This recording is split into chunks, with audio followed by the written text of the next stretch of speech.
Everyone. Thank you for joining us today on our webinar on how to prepare bankable projects.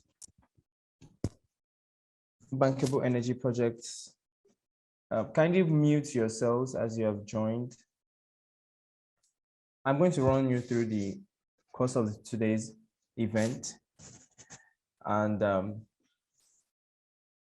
we are Brockville Investments, and we are a research-based project and development asset management company with expertise along the value chains of oil, gas, power, renewables, and mining industries.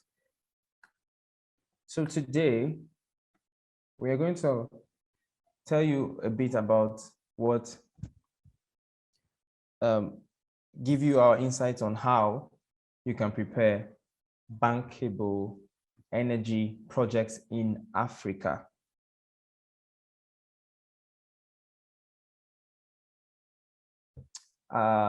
This is a little more about what we do at Brockville Investments. We perform technical research advisory, commercial research advisory, and alternative finance and advisory for our clients.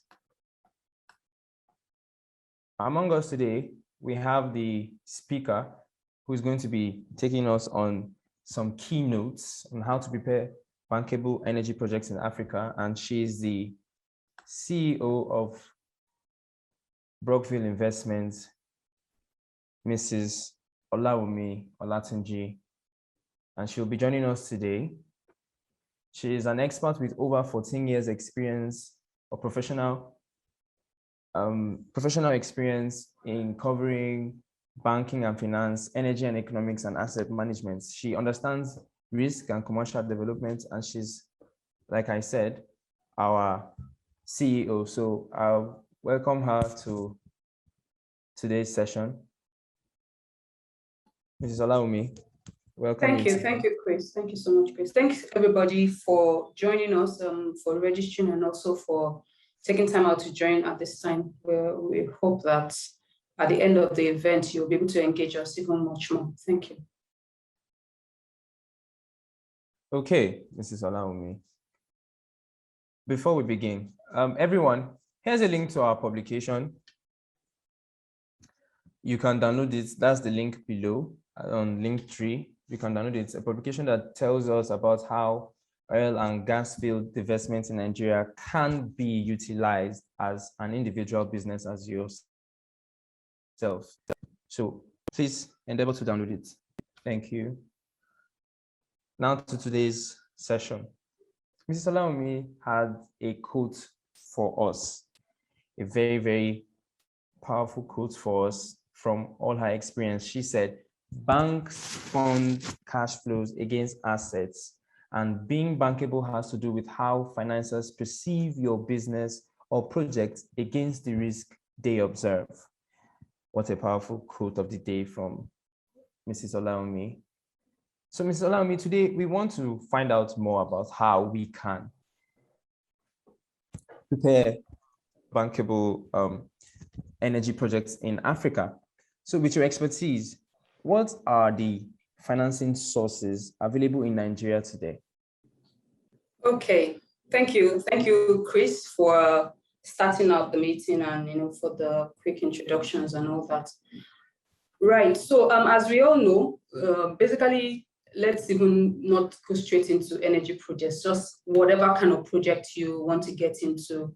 I always say the business owner is the primary investor. So you're the first equity investor in your business. So usually start out your business with personal funds, or if you have family and friends that want to invest, maybe you pull up a group of friends to bring some equity into the business. So, I mean, we look at that as the primary source of funding.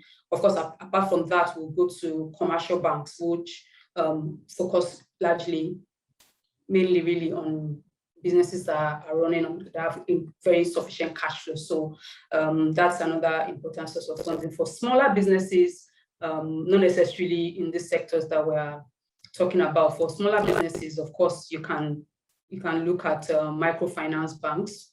Why not for smaller projects? In fact, there are a lot of fintechs also that try to fund the sector that we are in, giving maybe soft loans that can be used for quick projects, maybe like LPO financing and what have you. So those are also very interesting available sources. Then we can move on to more, let's say, more structured sources for structured finance. Say there's this CBN intervention loan, and there's this 250 billion CBN intervention loan for gas. Is a very good source of funding if for energy sector. The Bank of Industry, of course, we cannot talk about sources of finance without talking about Bank of Industry. Then maybe AFDB as well, the African Development Bank. And that's, so all those ones I've mentioned, apart from, of course, the personal finance and the rich auntie or the rich uncle or friends that you brought together, we'll call them debt. And of course, those ones are equity.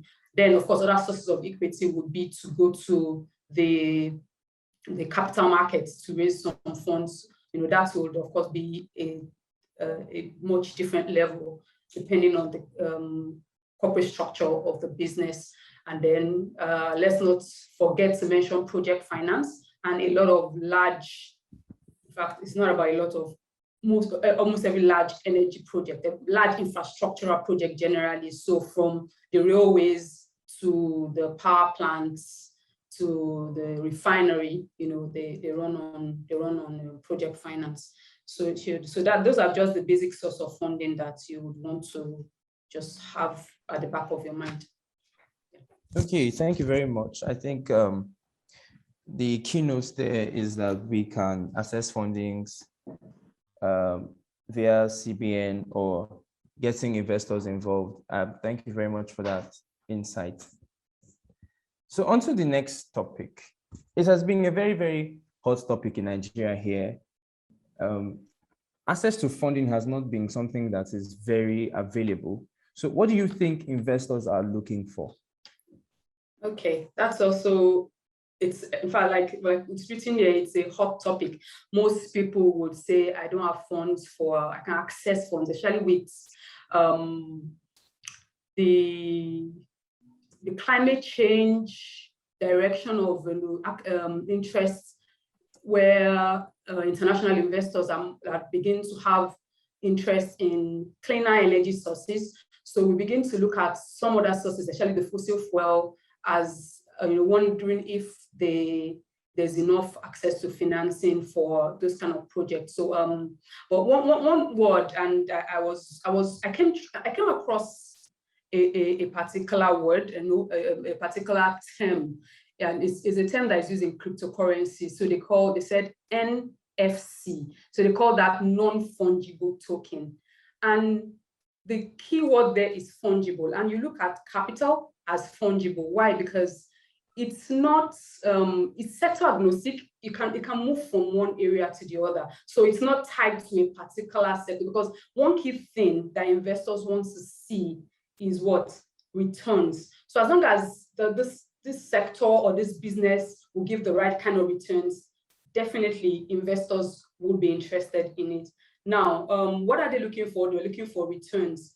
And how do you go about that? So another thing that you, at back of your mind, you're looking for returns. The next thing you have is investors don't fund, they usually focus on what they know about. So they focus on industries they are familiar with. I was listening to, that was, I think, about 2 years ago. So I was listening to an interview between Mo Ibrahim, I think Ethiopian billionaire, and he was actually interviewing Aliko Dangote. And one of the key things I picked up from the conversation was that Dangote said that his firms, his companies, his group of companies, they don't invest in businesses or projects that they do not. In fact, the first 10 people, the first 10 high-ranking officers in the group, they don't know about it, they won't go into that kind of business. So meaning that if they have to get into a sector, they need to hire the right kind of mind. So that's the kind of mindset that investors have. They invest in sectors that they are familiar with, what they know about, right? And of course, what else are they looking for? They're looking for very strong management team. So it's not just about a person. So it's not just about Laomi being an expert in upstream oil and gas or midstream or gas or whatever. It's about who are the people she's working with and what kind of team has she put together, or does she, you know,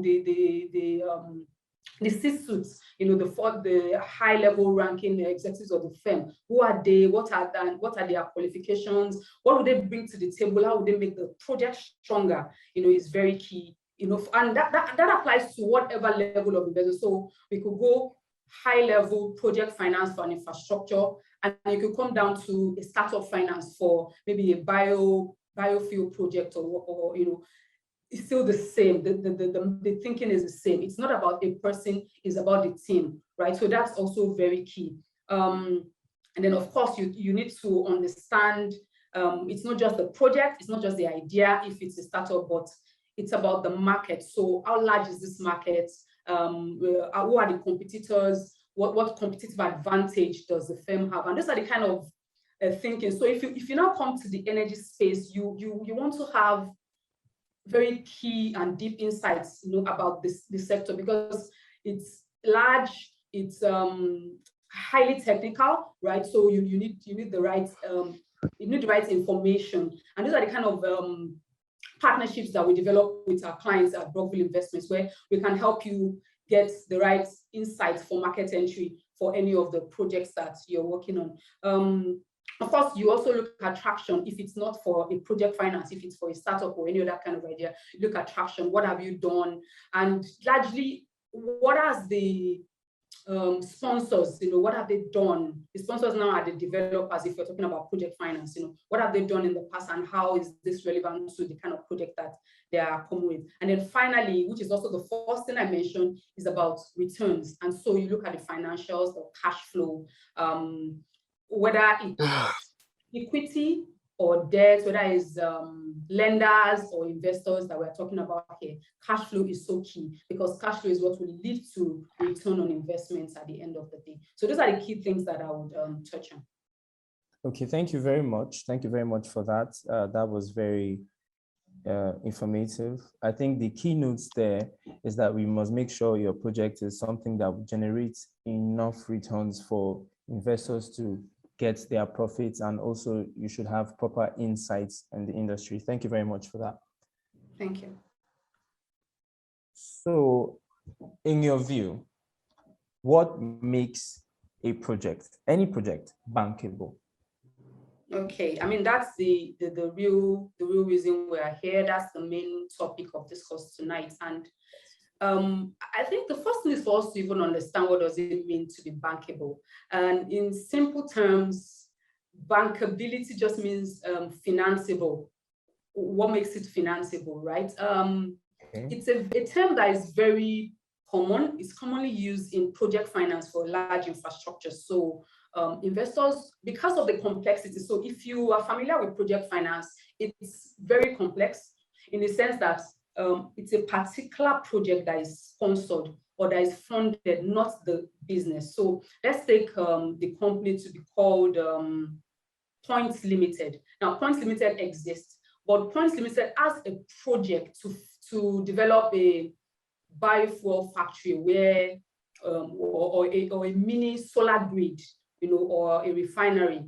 So what happens is that Points Limited forms a special purpose vehicle, a different company, you know, with the financer. So they come together to form a separate company. So that's the project that is being financed. So and there's a lot of complexities that come into that, because, you know, there are the sponsors, we have the lenders, we have the vendors that will probably be supplying the machineries, the equipment and everything.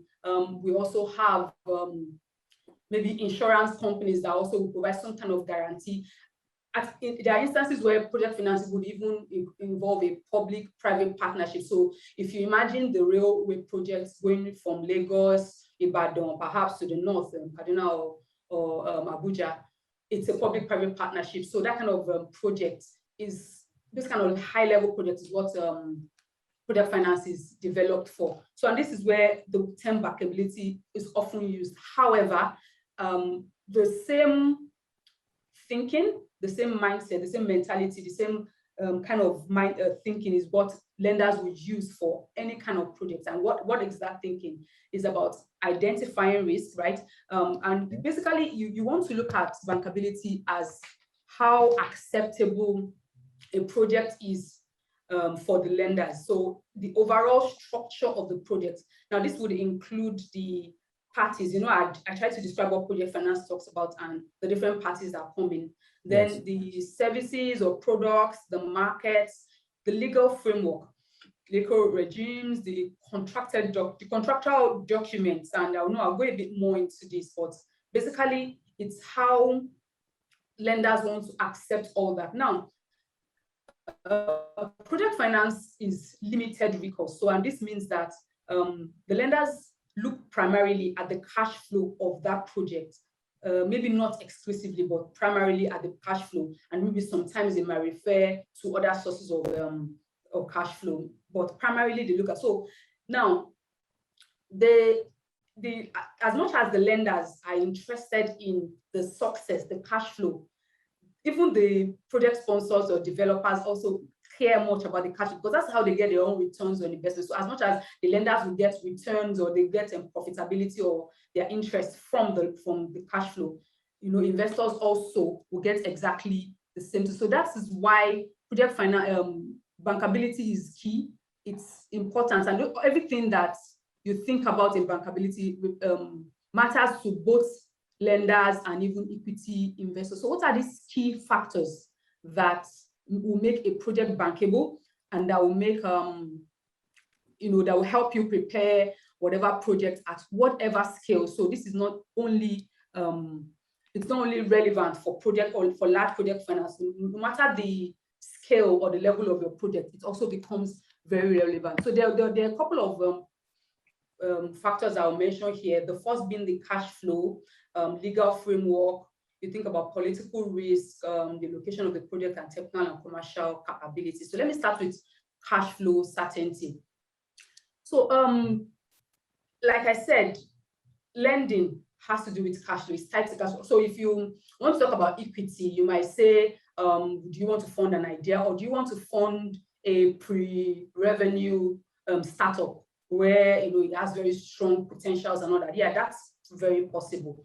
But for a project, it's tied to cash flow. So you want to be sure that there is certainty of cash flow. So if, for instance, let's take, for instance, the project is a gas pipeline or something like that. So you want to be sure that there is assurance that there will be continuous supply of gas products. There won't be anything that would interrupt those activities, right? That would disrupt production at any point in time. So basically, you want to look at your supply risk, you know, in your planning process, in your feasibility and all that. So you want to be sure that there's, you know, that area is tight.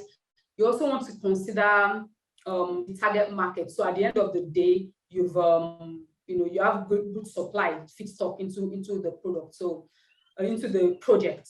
What happens at the end of the day when you finish producing?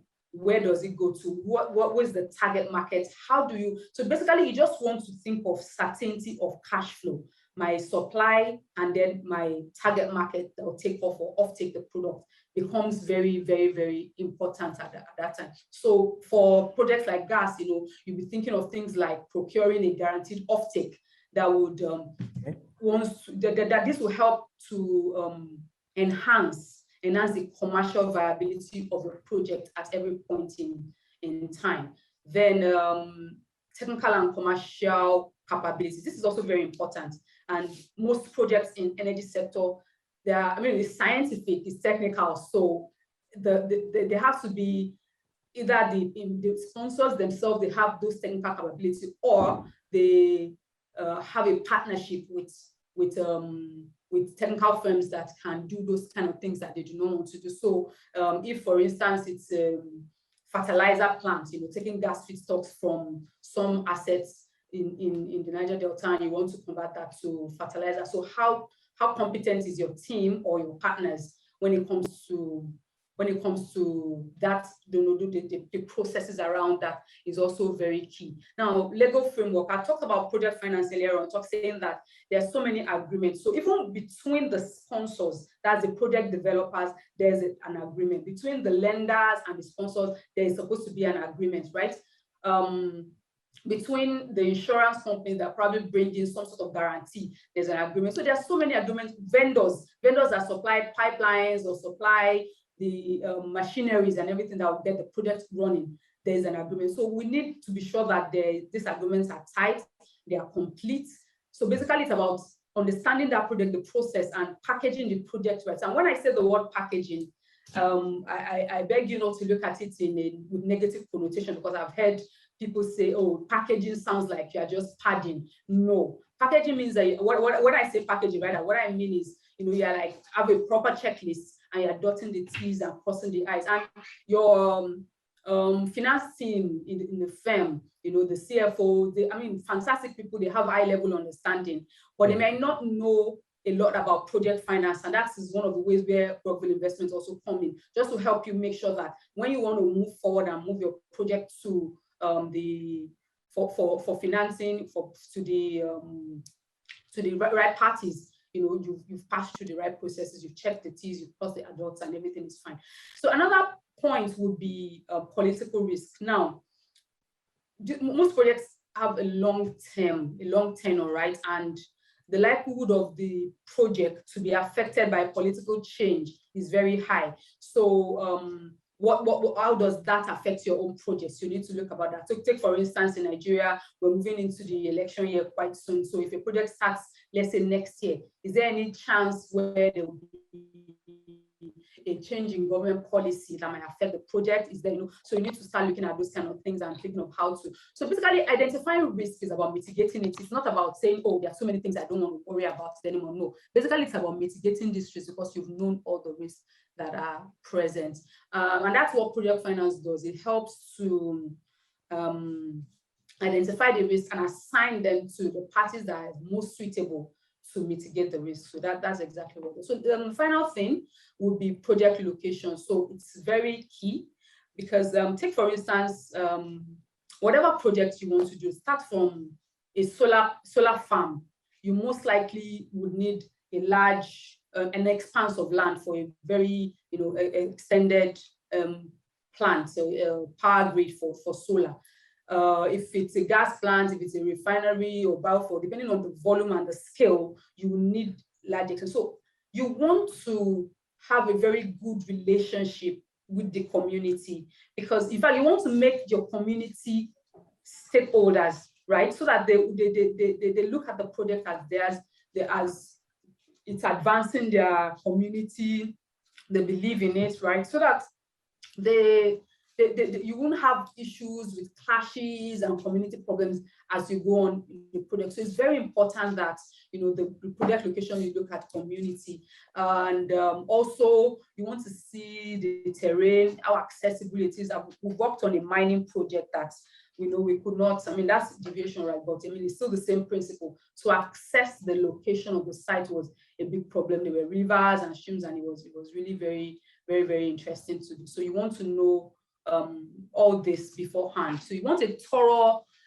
due diligence. You want a thorough feasibility study. Basically, those are the key things that you want to touch. So basically, what I've mentioned, I've talked about cash flow certainty. I've talked about the legal framework. I've talked about technical and commercial capabilities. I've talked about the political risk and project location. So these are the 5 core things that you, as the project sponsor, developer or investor, project owner, you want to have understood the interplay between these parameters or these criteria, so that by the time you are moving forward and you're presenting your people, by the time the potential lenders or investors are thinking of the project, they know that you're thorough. You've crossed the T's and dot the I's, and it would also shorten the time to completion or time to access your capital. Why? Because you've done your background work. So let's just put it like that. You've done a lot of background work. So as a result of that, it will help you get to, let's just say, investment close faster. So yeah, so that would be all I would want to talk on bankability. But at this point, I will happily take on questions. So if there are questions, I think this is the time to take on questions, because you can make it a bit more interactive that way. Thank you so much for listening. Thank you very much for that very vivid explanation of how to make a project bankable. So please, if you have any questions for her, you can type it in the comment section. You'll be attended to immediately.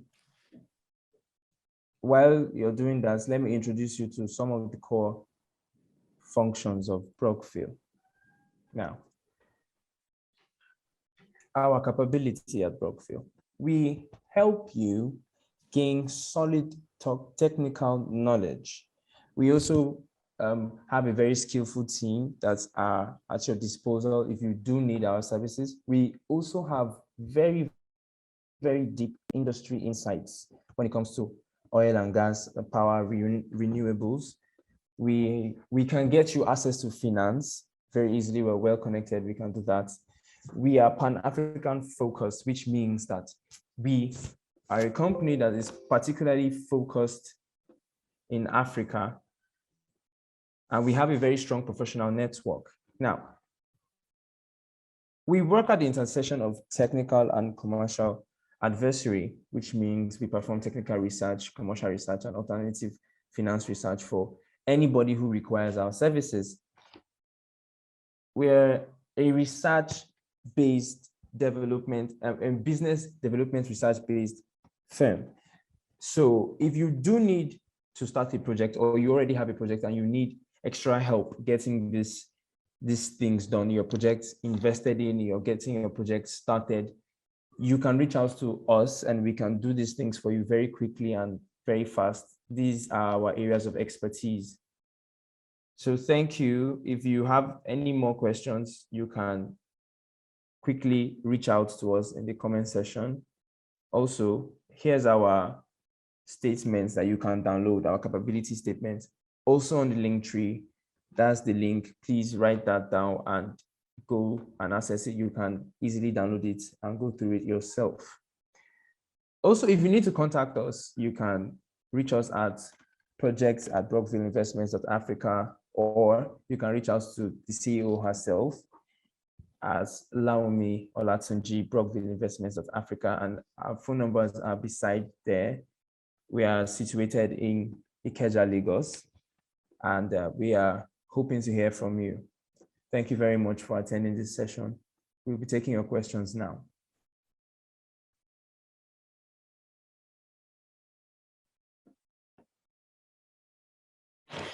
Mr. Ridwan Taiwo, do you want to unmute your, okay, I think I've seen the question.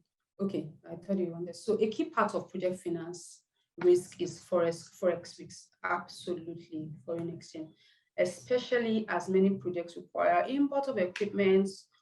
What structures of arrangements are feasible in the Nigerian context to mitigate FX risks?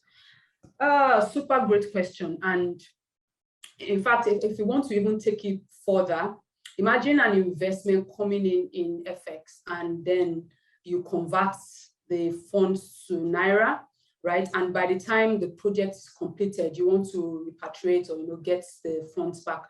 There could have been some devaluation. So it can be very tricky. It can be very tricky. And I think these are one of the challenges that project finance may have. But what happens really is that they would have been factored.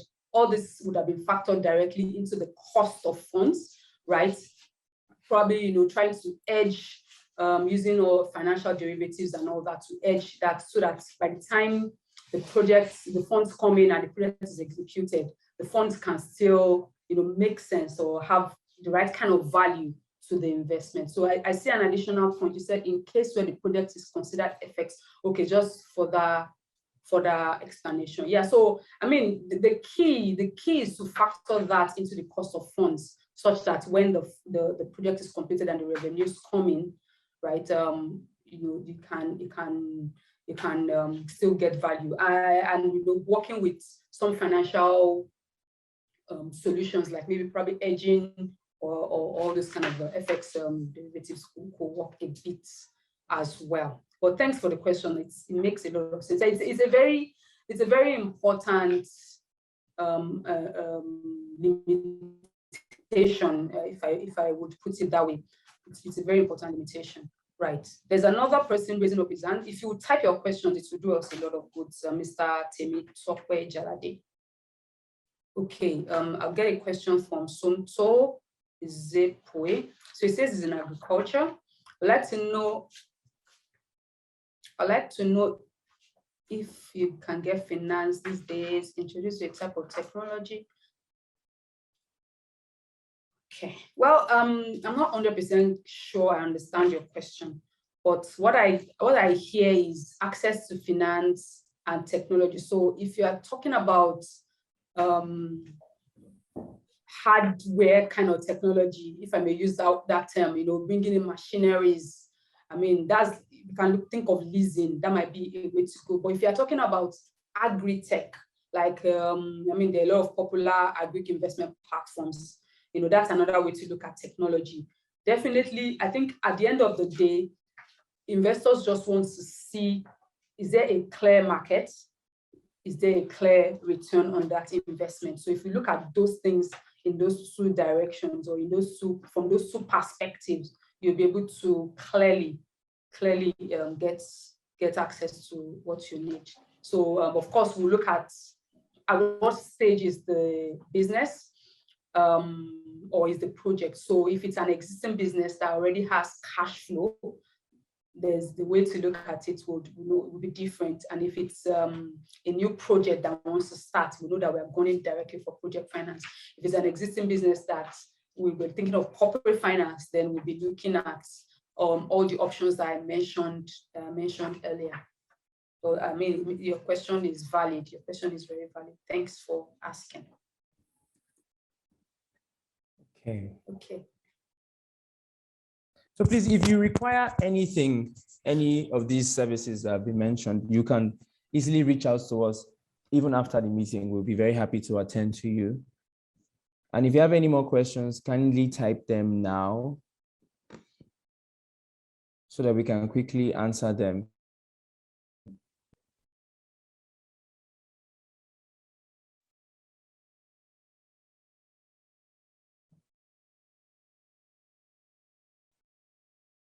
Any more questions? We can also take questions at the end of the program. You can email us, you can reach us via our social media platforms as well, and we can take further questions so that we can also wrap up. So Mr. Somtochukwu says, he's talking about tech, not equipment. Okay, cool. So asking this because these days I get the feeling the investor doesn't touch things without tech. Well, the idea of technology, since it's innovation, technology is about, it helps to scale.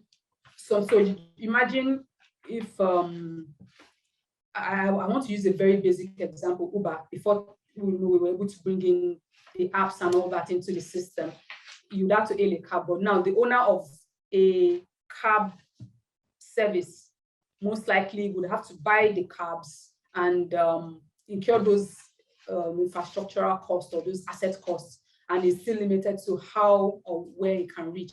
But with technology, it's able to scale from different countries. Even if you go to Ghana, you still have the same app. So when you say investors hardly touch things without technology, that the perspective comes from the idea that technology is highly scalable. However, if you are into agri, into produce,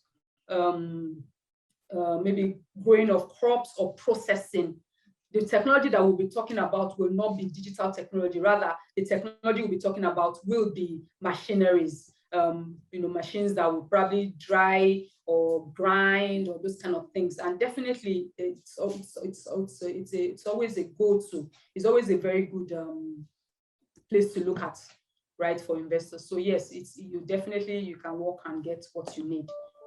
At the end of the day, it's about what you are producing, the volumes, your understanding of the market, and what have you. Okay. For some reason, I think Chris dropped out of the meeting for some reason. Anyway, so we will take further questions. We had shared a slide that had